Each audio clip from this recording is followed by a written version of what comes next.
사람들도 이제 종교개혁에 대해서 이제 학교에서 배우죠.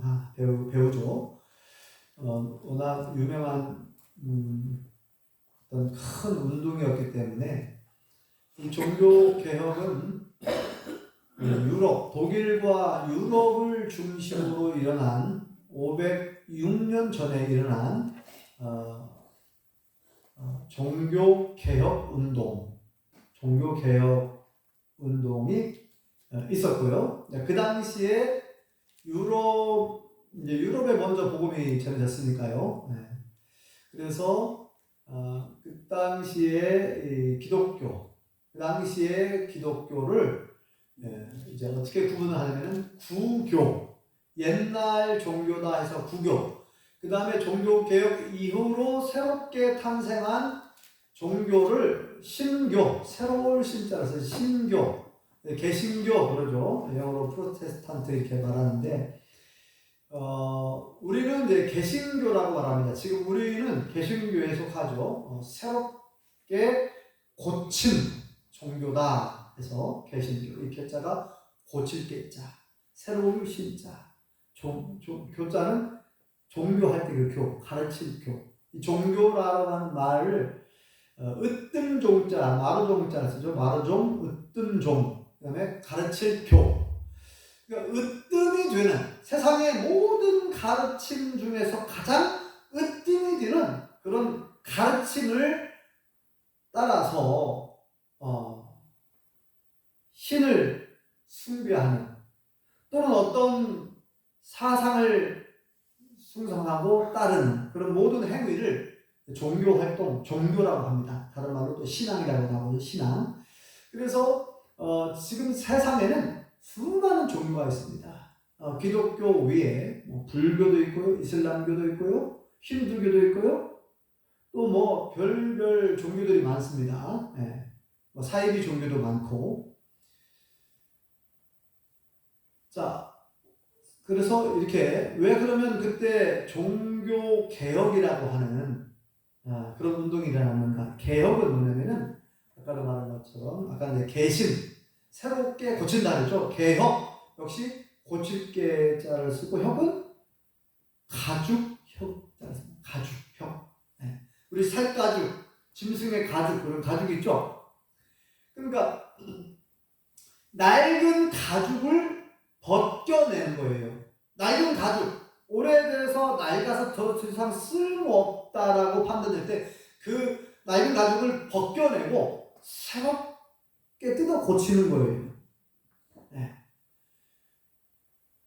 큰 고통이 따르겠죠.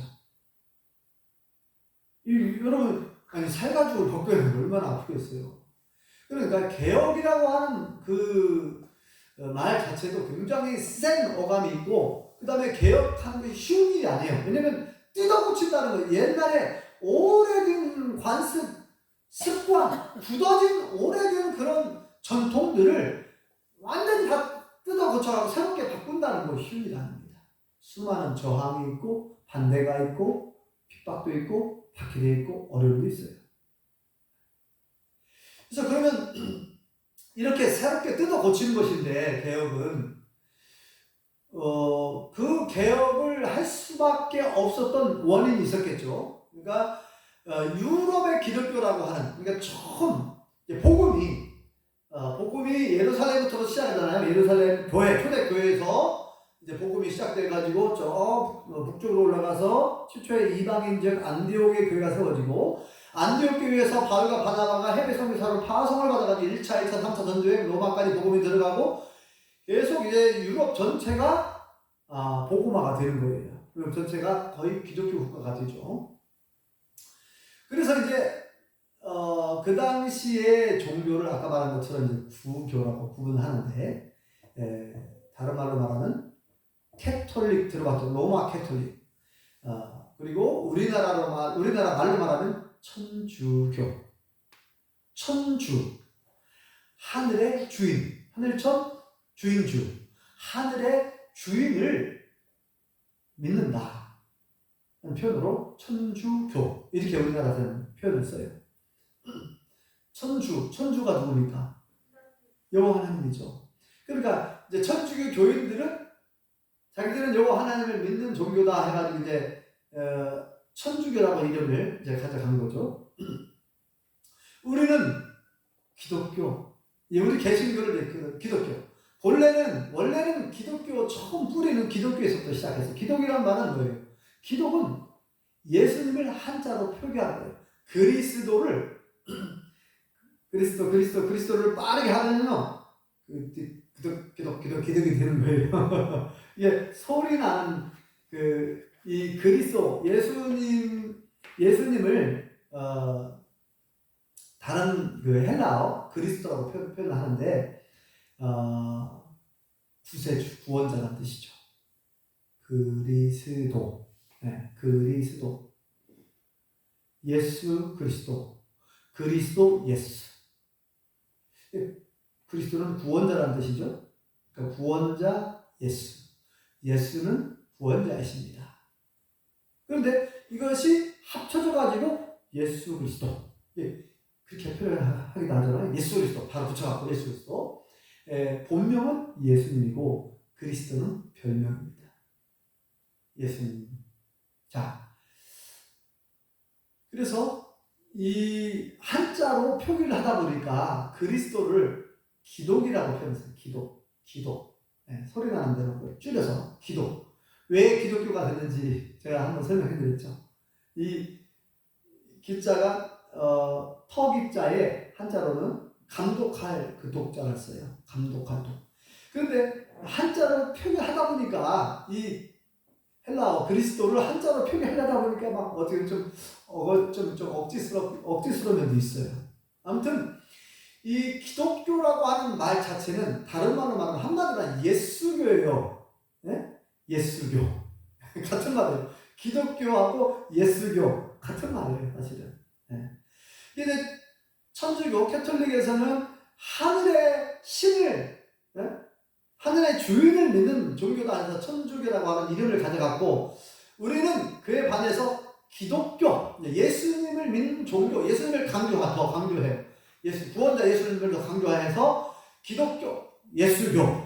근데 이제 우리가 보통 우리나라에 이제 종교를 말할 때 크게 어떻게 말합니까? 기독교, 천주교, 불교. 이 3대 종교가 있어요. 우리나라에서는 가장 큰 종교 집단이 크게 3개로 나눕니다. 군대를 가더라도요, 군대에 이제 종교 활동이 있거든요. 군대 가면 그러면 꼭 3개만 있어요. 물론 지금은 또 뭐가 생각이 모르겠지만 오랫동안 이 3개의 종교 활동만 허락을 해줬어요. 군대에서. 그래서 이제 캐톨릭을 믿는 천주교 신자들이 있고, 또 우리는 기독교 개신교가 있고, 그 다음에 불교 신자들이 있고, 이렇게 나눠서 종교 활동을 했는데, 자, 다시요. 왜 그러면 종교 개혁 운동이 일어나느냐? 바로 초대 기독교가 유럽으로 넘어가면서 변질되기 시작합니다. 변질. 성경 말씀에 벗어나고 성경 말씀의 유해되는 수많은 행위들이 나타나는 거예요.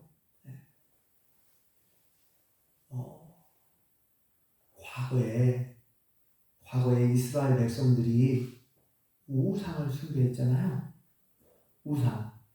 그런 것처럼 이 성전 안에서조차, 그러니까 이 교회당, 예배당 안에서조차 이방 신상들, 태양신, 형상, 또 무슨 어떤 형상들, 그런 것들을 이 교회당 안에 넣어놓고 다 들어와라. 우리는 여러분들 다 용납합니다. 이렇게 이제 포용 정책을 써가지고 그렇게 막 받아들인 거예요.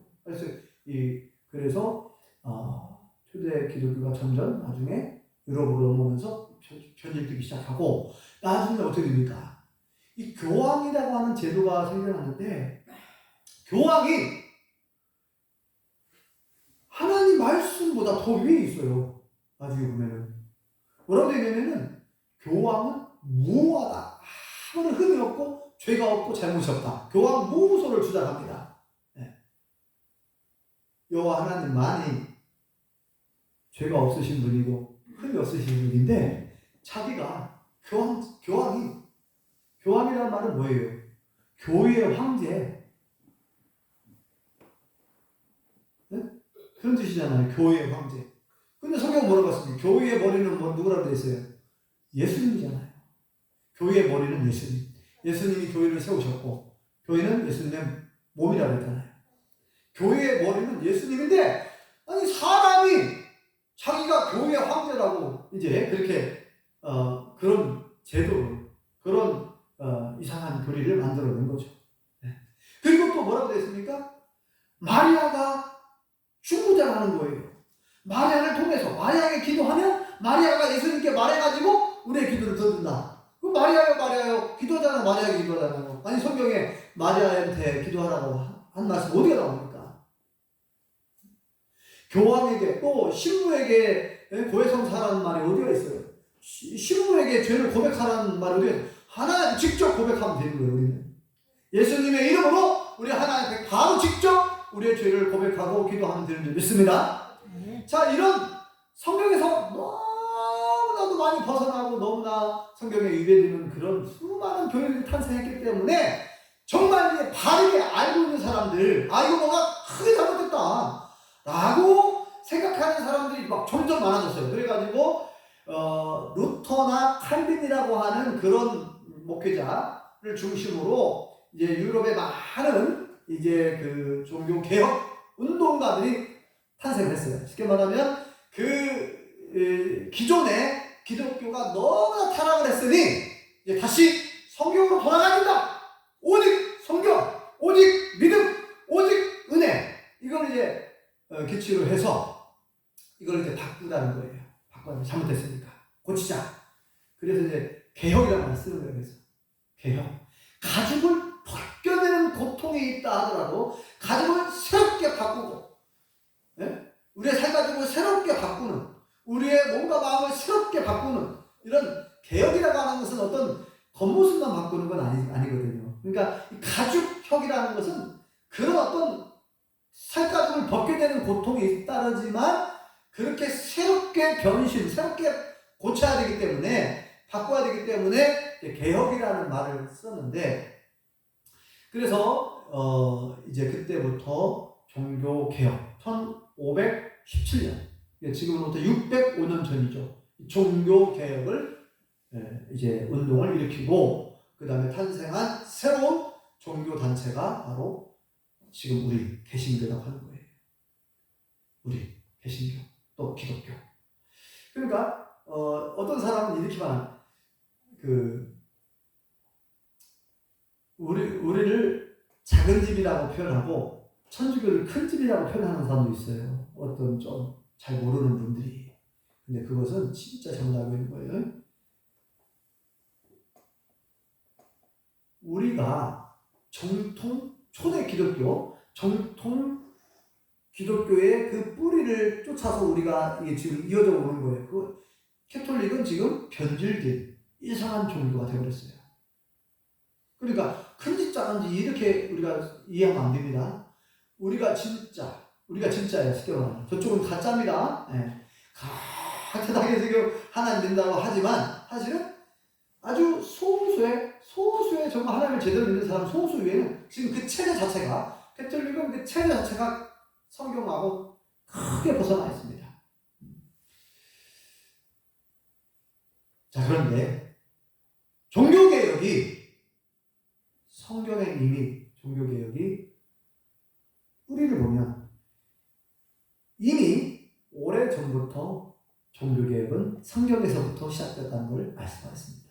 오늘 본문의 말씀 보면은 지금으로부터 약 2500년 전에, 약 2500년 전에 요시야 왕 때, 물론 이제 몇몇 왕들 때에 뭐 개혁은 계속 있어 왔죠. 다윗 때도 그렇고, 이건 이제 오늘 특별히 이제 요시야 왕 때 있었던 종교개혁을 소개하는 건 뭐냐면, 요시야 왕이 어떻게 보면 가장 하나님 마음을 시원하게 할 만큼 대대적으로 개혁을 단행을 합니다. 오늘 말씀에 보면은, 자, 요시야 왕이라고 하는 사람은 몇 살 때죠? 어린 나이에 8살 때 왕이 됩니다. 8살 때 어린 나이에 왕이 돼가지고 31년간 남왕국 유다를 통치하게 돼요. 제 16대 왕으로. 그런데 이제 이 요시야 왕 때에 그 성전을 보수하게 합니다. 왜냐면 그동안에 성전을 제대로 관리를 안 해가지고 막 어디가 망가지고 부서지는 데도 제대로 고치지 않았어요. 그래서 이제 성전을 대대적으로 보수하도록 합니다. 왜냐면 하나님의 성전이니까.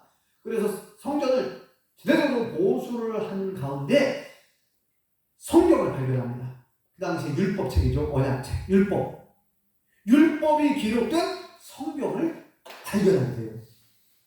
그래서 이제 그 당시에 그 힐기야 대제사장이 있었는데, 그래서 이제 왕에게 이 율법을 읽어드립니다. 읽어드리고 그 다음에 이제 hul다 선지자에게 물어보고, 지금 이렇게 우리가 성경 말씀 율법을 우리가 듣고 보니 우리가 성경에서 너무나 벗어난 신앙생활을 했다는 걸 알게 됐어요. 그래서 막 요시야 왕은 옷을 막 찢어버립니다. 이거 옷을 찢는 건 뭐예요? 극심한 슬픔과 분노를 표출할 때 막 옷을 찢잖아요. 유대인들은 전통적으로 옷을 막 찢으면서 너무 마음 아파하면서 hul다 선지자에게 물어봅니다. 우리가 지금까지 보니까 너무나 신앙생활을 잘못했는데 하나님께서 뭐라고 말씀하시는지 얘기해달라는 거예요.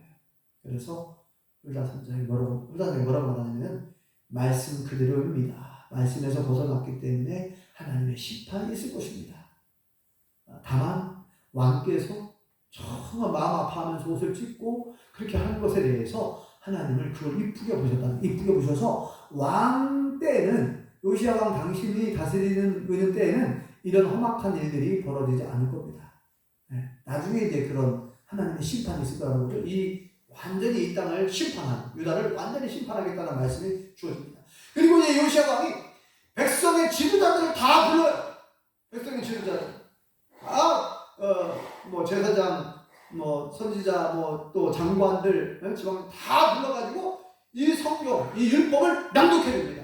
낭독해주면서 언약을 새롭게 한다죠. 언약을. 우리가 하나님의 말씀으로 돌아갑시다. 한마디로 그거예요. 이게 종교개혁이 사실은 2500년 전에 이미 있었어요. 성경에. 한마디로 말하면 종교개혁은 뭐냐면 성경으로 돌아가자 이 말이에요. 하나님 말씀으로 돌아가자. 하나님의 말씀에서 벗어난 모든 잘못된 것을 고치고 성경으로 다시 돌아가자. 그게 바로 종교개혁의 가장 핵심입니다. 성경으로 돌아가자. 하나님 말씀으로 돌아가자. 그래서 오늘 말씀에 보면 요시야 왕 때 이 성경을, 이 율법을 읽어주고 언약을 새롭게 하는 모습이 나와요. 자, 한번 같이 읽어볼까요? 자, 한번 읽어보겠습니다. 자, 1절부터 3절까지 한번 읽어보겠습니다. 다시 한번 시작! 왕이 보내 유다와 예루살렘의 모든 장로를 자기에게로 모으고 이에 왕이 여호와의 성전에 올라가매 유다 모든 사람과 예루살렘 주민과 제사장들과 선지자들과 모든 백성이 노소를 막론하고 다 왕과 함께 합니다. 왕이 여호와의 성전 안에서 발견한 언약책의 모든 말씀을 읽어 무리의 귀에 들고 왕이 단 위에 서서 여호와 앞에서 언약을 세우되 마음을 다하고 뜻을 다하여 여호와께 순종하고 그의 계명과 법도와 율례를 지켜 이 책에 기록된 이 언약의 말씀을 이루게 하리라 하며 백성이 다 그 언약을 따르기로 하니라. 아멘. 자, 거기에 이제 모든 지도자들, 장로는 다 지도자들 말하죠. 장로들 다 모으고 지방 장관들, 그리고 예루살렘 수도에 하려면 예루살렘 주민들 다 모이라고 합니다. 모이시면서 다 모이는 거예요. 물론 저 북쪽에 갈릴리의 주민들까지 오기는 힘들잖아요. 그러니까 일단은 지도자들 다 모이고, 그 다음에 예루살렘 수도, 거기에 있는 예루살렘 백성들 다 이제 다 모으라고요. 모여가지고 이 언약의 말씀, 성경, 율법을 읽어주고, 다시 우리가 우리의 잘못된 모든 관행들, 우리의 잘못된 모든 신앙생활의 잘못된 모든 모습들을 다 버리고 다시 하나님 말씀대로 순종하고 이 계명대로 순종하고, 자, 다시 한번 지키도록 합시다. 그래서 백성들이 다 아멘 하고 언약을 새롭게 하는 거예요.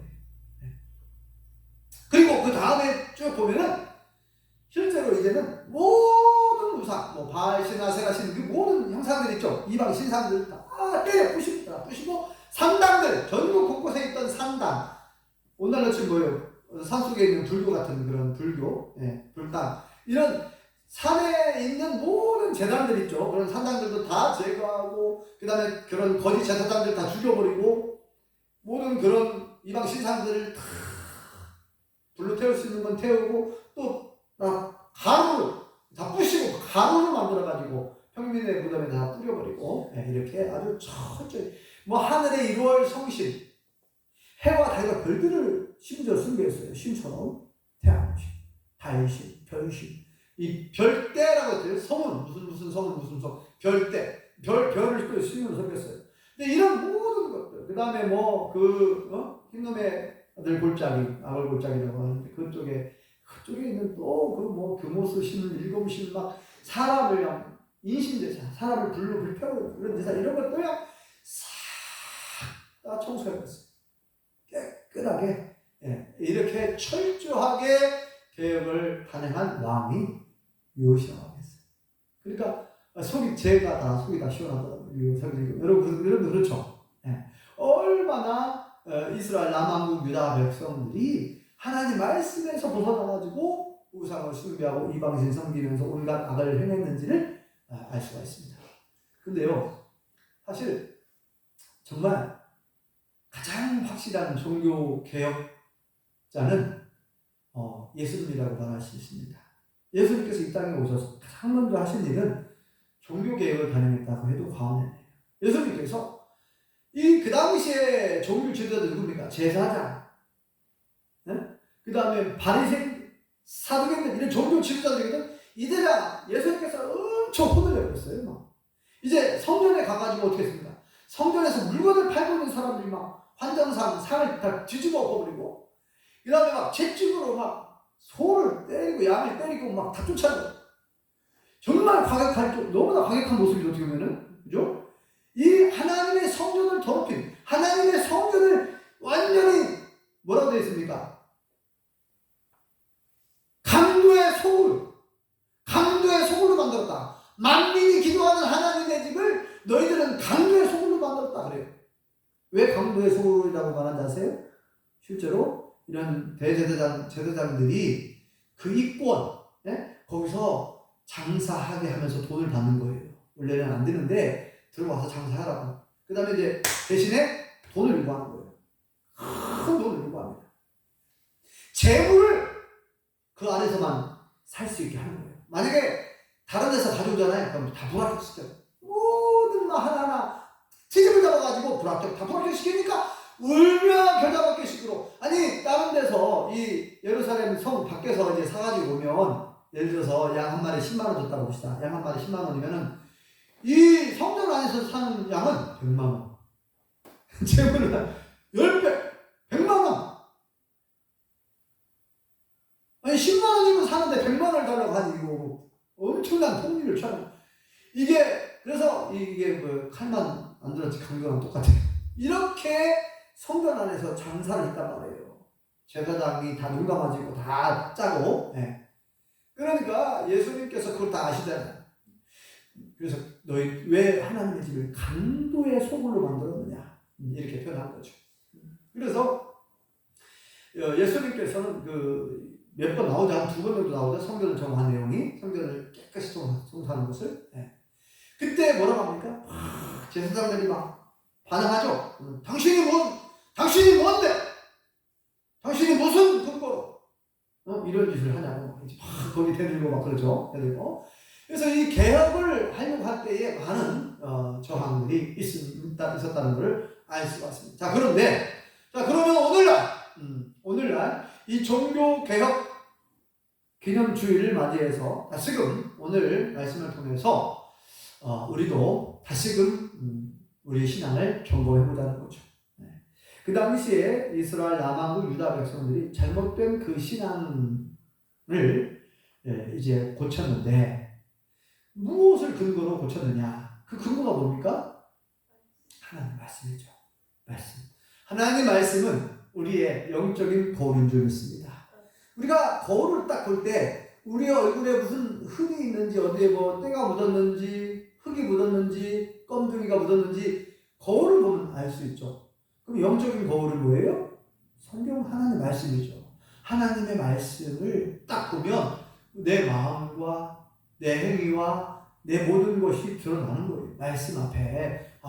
말씀이 이런 말씀이 있었네? 난 지금까지 잘못 살았네? 이제 말씀을 보면 말씀이 기준이 되니까 말씀의 기준에 의하여 내 모습을 돌아보게 되는 거예요. 그러니까 우리는 늘 하나님의 말씀대로 순종하는 삶을 살아야 될 줄 믿습니다.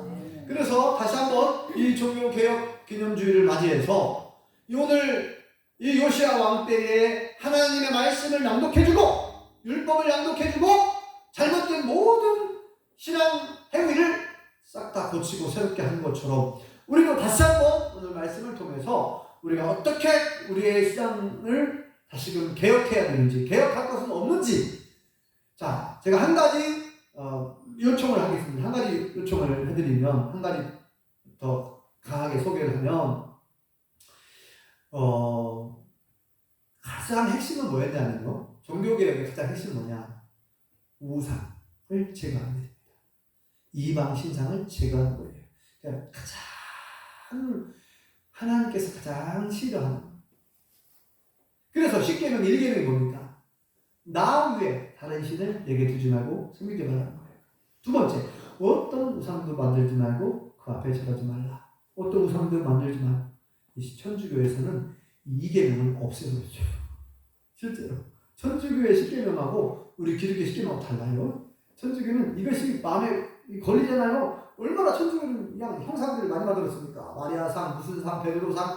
그러니까 이게 찝찝하잖아요. 그러니까 아예 이 계명을 없애고 10번째 계명을 2개로 쪼개갖고 10개를 채워놨어요. 실제로. 네. 자, 1계명, 2계명이 가장 핵심적인 계명이라고 말할 수 있는데, 자, 그러면 1계명, 2계명만 제가 우선 소개를 해드리고 이걸 한번 다시 한번 그걸 가지고 점검해 보자는 거예요.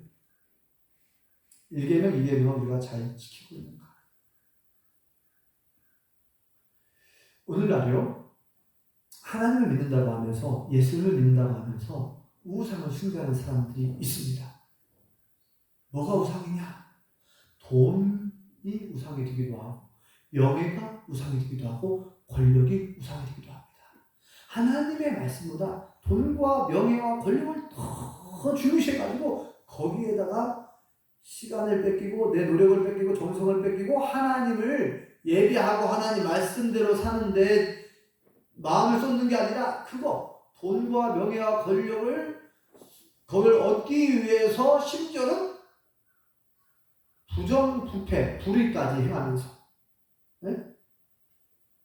사람들에게 뇌물을 주어가면서, 이건 불의한 거잖아요. 사람들에게 뇌물을, 내가 권력을 얻기 위해서, 명예를 얻기 위해서, 더 많은 돈을 얻기 위해서 속이는 일, 돈을 주면서. 막 그런 거 나오잖아요. 요즘에 주가 조작.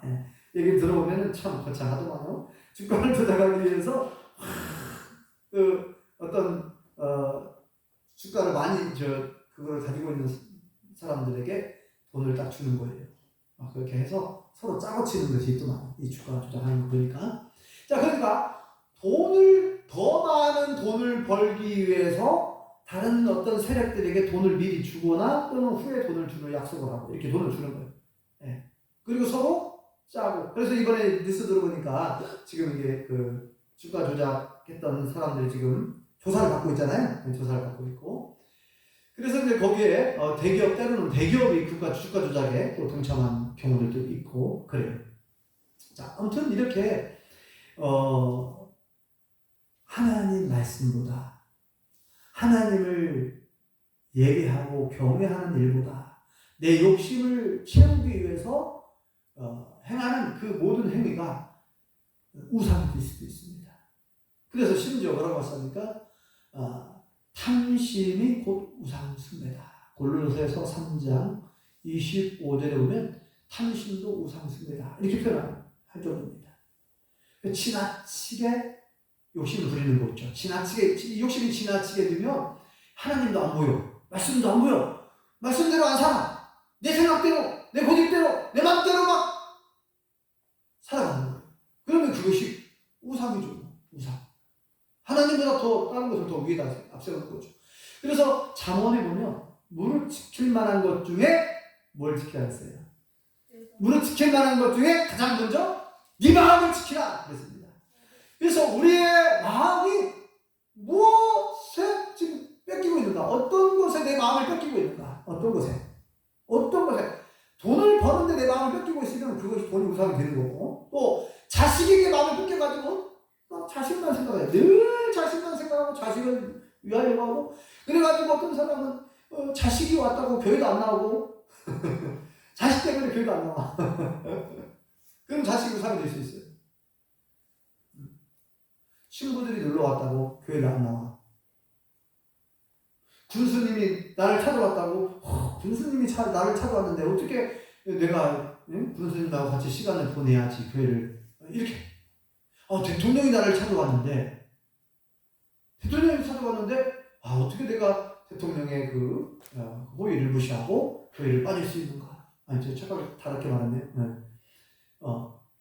교회에 나가는 것을 쉽게 생각, 교회 빼먹는 거, 교회를 빼먹는 거, 예배를 빼먹는 것에 대해서 쉽게 생각하는 그런 일들이 만약에 일어난다면 그것도 사람을 더 의지하는 거죠. 사람을 더 많이 의지하고 사람을 더 중요시 여기고 사람과의 만남을. 그래서 내 가족 중에, 내 친척 중에 주일날 결혼식이 있어. 어떻게 결혼식 날 내가 주일을 지킬 것인가? 결혼식에 갈 것인가? 이런 또 갈등이 일어날 수 있겠죠. 그래서 제가 여러 번 얘기합니다. 아니, 미리 축하해줘라. 가족이, 친척이 결혼하면 그 전날 찾아가서 충분히 축의금도 주고 충분히 축하해주고 미리 양해를 구하라. 나는 믿는 사람이고 나는 교회에 빠질 수가 없다. 예배에 빠질 수 없으니 미안하다. 근데 내가 결혼을 축하 안 해주는 게 아니라 나는 충분히 누구보다도 축하한다. 미리 정말 양해를 구하고 미리 다 해주라는 거. 축하 다 해줘요. 그리고 나는 주일날 예배를 받을 수 없으니까 주일날 잡지 말라고 미리 얘기하세요. 주일날 결혼식 날 잡죠. 토요일날도 있잖아요. 토요일날 잡고 평일날 있으니까 평일날 중에 쉬는 날도 있으니까 주일날만큼은 잡죠. 우리 예수님 믿는 사람들이 그렇게 해야 이 문화가 바뀌는 거예요. 문화가. 자꾸 예수님 믿는 사람들이 편의 위주로 나가면서 하나님을 예배하는 날에 막 행사를 잡고 결혼식을 하고 이렇게 하는 것은 그건 옳지 않은 거예요. 그러니까 오늘 말씀을 통해서 이 요시야 왕이 하나님의 말씀 율법에 근거해서 철저히 개혁을 했는데, 다시 한번 우리의 신앙생활을, 나의 신앙생활을 돌아보면서 하나님의 말씀에 비춰보면서 나는 정말 하나님을 바르게 경외하고 있는가? 나는 하나님을 기쁘시게 하는 삶을 살고 있는가? 돈보다, 명예보다, 권력보다, 내 자녀들보다, 내 부모보다, 내 가족보다 더 하나님을 사랑하는가? 하나님보다 다른 걸 더 사랑하면 그것이 우상이 되는 거예요. 하나님보다 다른 걸 더 귀하게 여기면 그것이 우상이 될 수 있어요. 그러므로 우리의 신앙을 다시 한번 점검하시고, 나는 정말 하나님이 기뻐하시는 믿음 생활을 하고 있는가, 신앙생활을 하고 있는가 돌아보시고, 그렇지 않다면 고쳐야 됩니다. 개혁을 해야 돼요. 바꿔야 됩니다. 개혁. 가족을 바꾸고 고치는, 낡은 것을 뜯어 고치고 새롭게 바꾸는 것, 개혁이라고 하죠. 개혁. 우리의 잘못된 신앙생활의 모습이 있다면 다 모두 개혁하시길 예수님 이름으로 축원합니다. 기도하겠습니다. 하나님, 오늘 종교개혁 기념 주일을 맞이하여 오늘 요시야 왕 때에 철저하게 우상을 깨부수고 이방 신상을 깨부수고 가루로 만들어서 무덤에 뿌리고 모든 우상 숭배의 요소들을 다 제거하는 모습을 말씀을 통해서 보았습니다. 사람의 생각대로 하는 게 아니라 오직 기록된 율법, 계명, 하나님의 말씀에 근거하여 하나님의 말씀으로 돌아가고자 철저하게 개혁한 것처럼, 그리고 500여 년의 종교개혁가들이 말씀으로 돌아가자고 개혁을 일으켰던 거죠. 우리도 다시 한번 오늘 말씀을 통하여 우리의 잘못된 신앙생활의 모습들이 있다고 한다면 철저히 고치고 새롭게 바꾸기를 원하오니 우리를 도와주시옵소서. 예수님의 이름으로 기도합니다. 아멘.